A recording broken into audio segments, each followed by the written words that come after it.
Boa noite, docente. Chamo-me Manuela Joana. Estou aqui para apresentar sobre o quadro conceptual.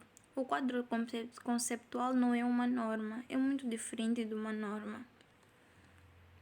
Tenho aqui como estrutura do presente trabalho: introdução, conceito do quadro conceptual, conceito das demonstrações financeiras, quem são os utilizadores de demonstrações financeiras, objetivo, âmbito, pressupostos subjacentes, características qualitativas das demonstrações financeiras, elementos de demonstrações financeiras, reconhecimento e, por fim, mensuração.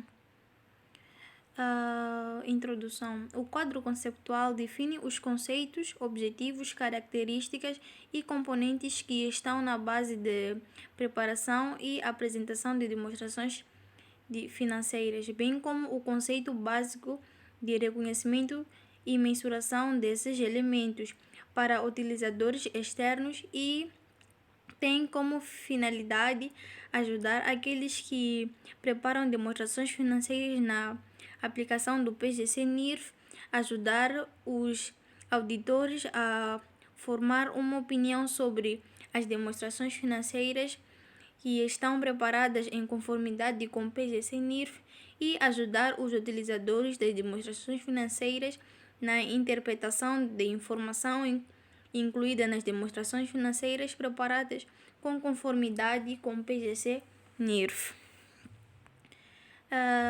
O que seria o quadro conceptual?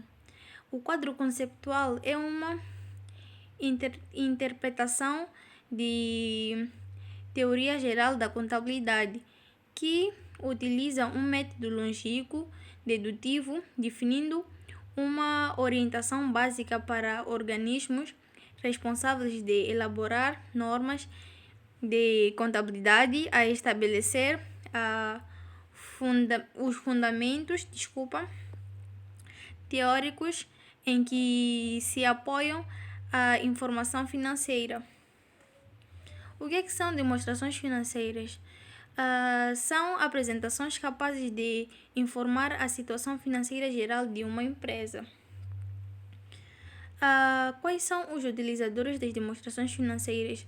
Como podemos ver, temos aqui um esquema onde estão lá apontados os utilizadores das demonstrações financeiras, que são os investidores, o público em geral, clientes, fornecedores, governo e empregados.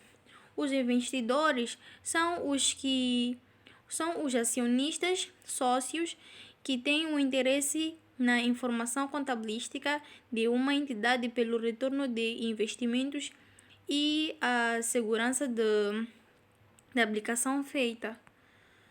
Temos o público em geral. O público em geral é interessado devido à ação social das empresas e ajudam fornecendo a informação sobre a evolução do desempenho da entidade. Temos também os clientes.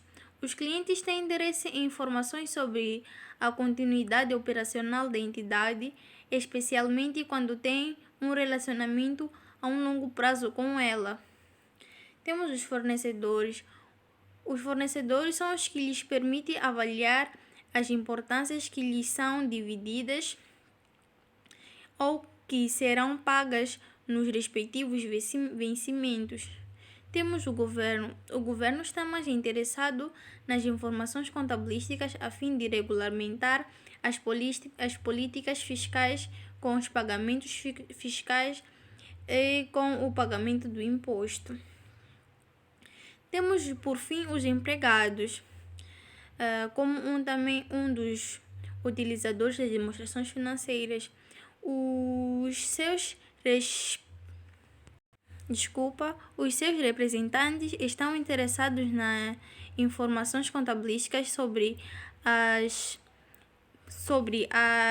estabilidade e a lucratividade dos seus empregadores e também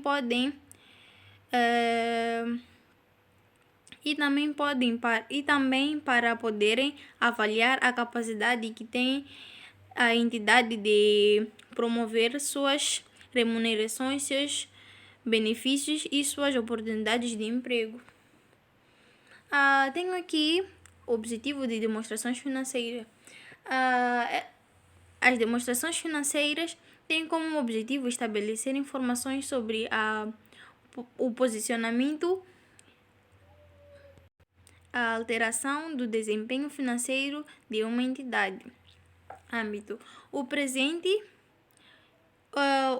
quadro conceitual explica somente as demonstrações financeiras com finalidade geral e não a relatórios financeiros com finalidades especiais, tais como declarações de cálculos para obrigações fiscais. Tenho aqui os pressupostos subjacentes. Nos pressupostos subjacentes, nós podemos encontrar a base de acréscimo e a continuidade de operações. A base de acréscimos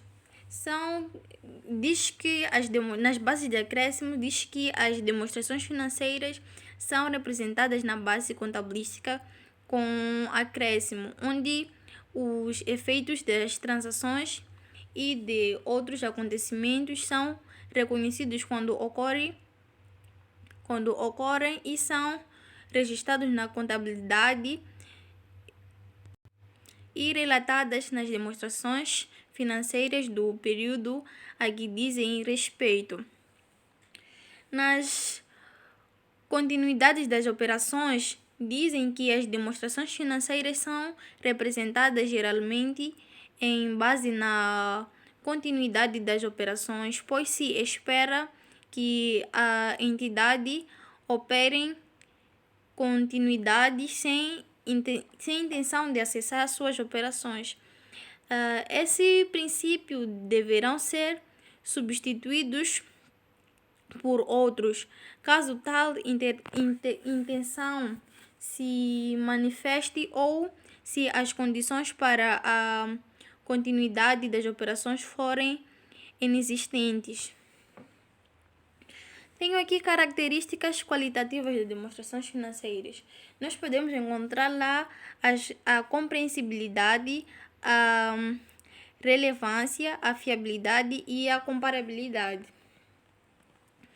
Na compreensibilidade, pedem-se que a informação seja rápida e facilmente compreensível pelos seus utilizadores, porém não devem ser incluídas nenhum material mais complexo com o fundamento de que nem todos terão a capacidade de compreender. Na relevância, as informações contabilísticas devem ser úteis e, para isso, devem ser relevantes para as necessidades dos utilizadores para o processo de tomada de decisão. A fiabilidade. Para ser útil, a informação devem ser fiáveis, ou seja, devem estar livres de erros, desvios substanciais e influências, e representar adequadamente aquilo que se propõe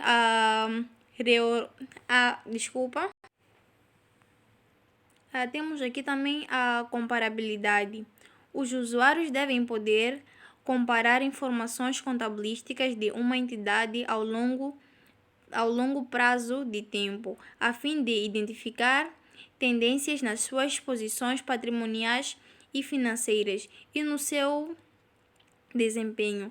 Os usuários devem também ser capazes de comparar os dados contabilísticos de diferentes entidades a fim de avaliar com termos relativos às suas posições patrimoniais e financeiras o desempenho e a manutenção na posição financeira. Trago aqui elementos de demonstrações financeiras. Temos a posição financeira e as demonstrações de resultado. Nas posições financeiras, nós podemos encontrar lá ativos, passivos e capital próprio. Nas demonstrações de resultado, podemos encontrar lá rendimentos e gastos. Primeiramente, devemos de abordar sobre posições financeiras. Ativo. Ativo é um recurso controlado pela entidade com o resultado de um acontecimento passado que futuramente fluam benefícios econômicos para a entidade. Passivo é um conjunto de obrigações obtidos externamente pela empresa, seja através de empréstimos, seja através de diferimento de pagamento aos fornecedores ou ao Estado. O capital próprio corresponde ao capital pertencente aos sócios, ou seja, representa o valor de investimento realizado pelos proprietários adicionados nos lucros ou deduzidos de eventuais prejuízos obtidos ao longo dos exercícios passados e exercícios correntes. Nas demonstrações de resultado, dissemos que encontramos lá o rendimento e os gastos. Os rendimentos são aumentos de benefícios econômicos no período sob a forma de entrada, aumento do ativo e diminuição do passivo, que resultam aumentos do capital próprio. E nos gastos são diminuições dos benefícios econômicos durante o período sob a forma de saída, diminuição do ativo e aumento do passivo, que resultam na diminuição do capital próprio. Se formos a prestar atenção nos rendimentos, eram o aumento do ativo, a diminuição do passivo e aumento do capital próprio. E aqui nos gastos tem diminuição do ativo e aumento do passivo e diminuição do capital próprio. Então tem uma diferença. Trago aqui também bens de mensuração. No bens de mensuração nós podemos encontrar lá os custos históricos, o custo corrente, o valor realizável e o valor presente.